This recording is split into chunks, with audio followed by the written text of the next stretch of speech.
Viridian, the Green Guide by My Head in the Clouds Not Coming Down, a Boku no Hero Academia fanfic. Chapter 19. Progress. Izuku blinked rapidly, half convinced he was reading the words wrong. A 96% on the entrance exam? How was that even possible? There must have been some mistake, right? Izuku was too dumb to be able to ace the entire entrance exam when he hadn't even had the time to do it twice. But there was Izuku's name at the top of the email, clear as day, and the letter had arrived in his inbox, so it must be for him. "Mom," he yelled so that she could hear him from the kitchen. "Can you come here? I need to make sure I'm reading this right."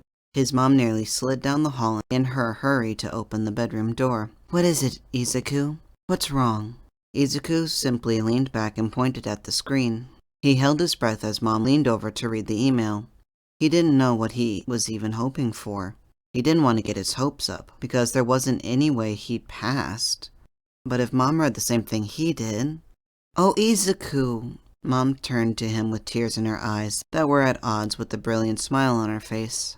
"Congratulations, you got in. I knew you could do it." Izuku continued to stare at the screen in shock as Mom sank to her knees and hugged him. I got in? I got in!" Izuku continued staring at the screen in shock as Mom sank to her knees and hugged him. I got in! I got in!" Mom chuckled and hugged him even tighter. "You did. This is going to be so good for you, Izuku.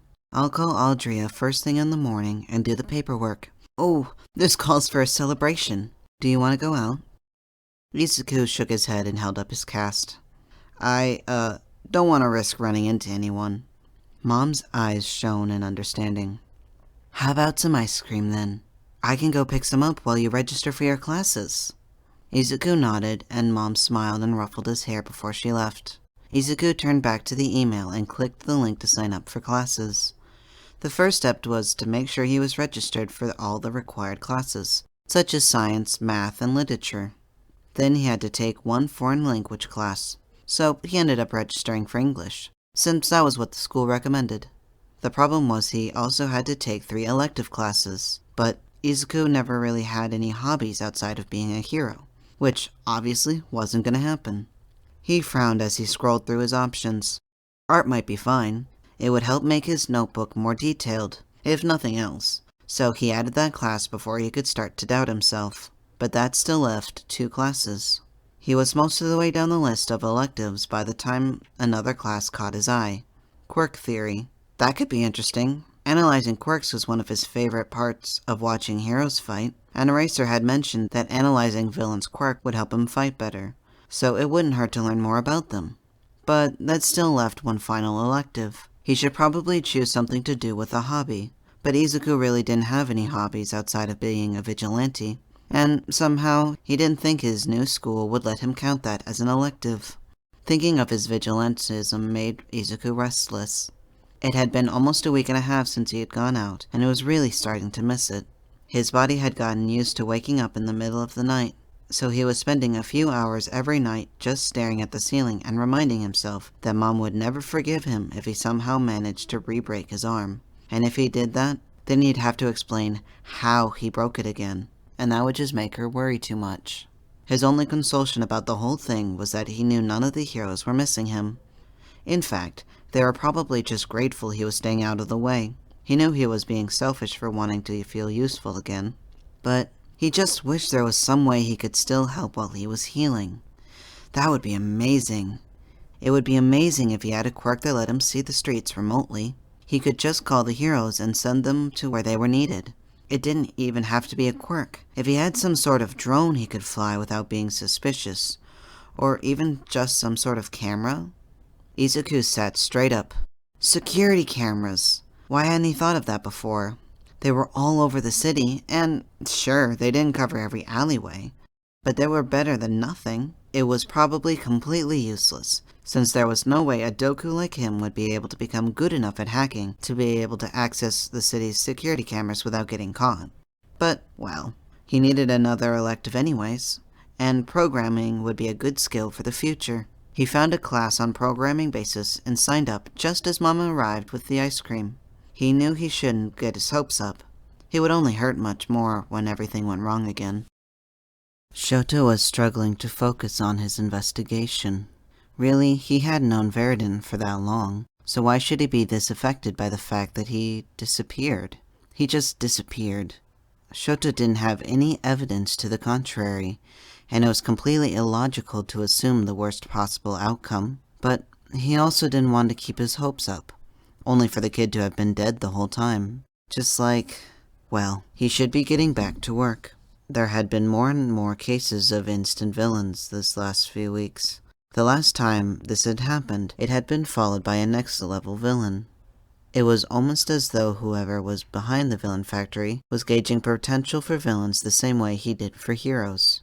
Which led to the next major mystery. Before his disappearance, Hamasaki had said something about the symbol of evil. The phrase tickled the back of Shoto's brain, like he'd read it somewhere before, but he hadn't paid any attention to it. But try as he might, he couldn't remember the significance of the eta. It seemed like it had some significance to Tsukachi, but when Shoto had pressed him for answers, he'd simply said that it wasn't important. He said it couldn't be the man he thought it was, because that one was already dead, and had been for years. Shoto just hoped that he was imagining the way that Tsukachi had gone pale during the conversation. It was frustrating. The biggest lead they had ever gotten about the villain factory, and it was a dead end. So what next? It just wasn't practical to put every single Trigger user in protective custody in case the factory started abducting again. So they were on the back foot until the villain made another move. If only they knew what kind of quirks appealed to the villain factory. Shoto knew it wasn't necessarily strong quirks, because they had a lot of ways to strengthen them artificially. But there didn't seem to be any common denominator in the victims who got abducted and those who didn't. If only the kid were still... Of course, even if he was alive, it wouldn't be fair to bring him into such a dangerous investigation. Even if he was a vigilante, he was still a semi-suicidal teenager who wasn't prepared to deal with the dangers that came from investigations like this. But still, the kid had a talent for quirk analysis. He hadn't been able to spend a lot of time with the notebooks, but from what he read, he had a sneaking suspicion that if anyone could figure out how the villain factory was picking their victims, it was Viridian.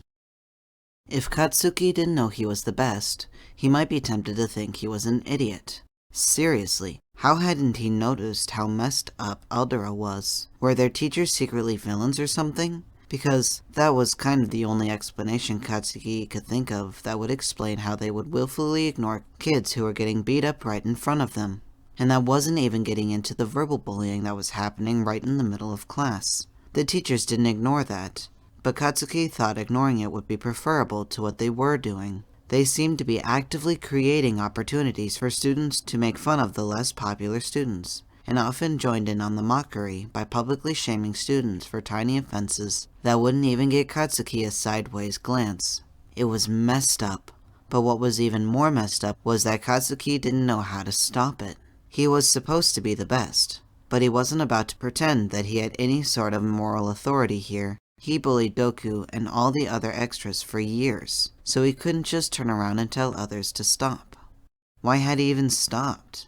It had taken Doku literally saving his life to even get him to lay off the nerd. Not that he'd ever forgive Doku for that, but still, he'd fucked up way too badly to say anything now. The best he could do was stop acting like a villain. He thought it was pretty clever to volunteer at the villain rehabilitation group.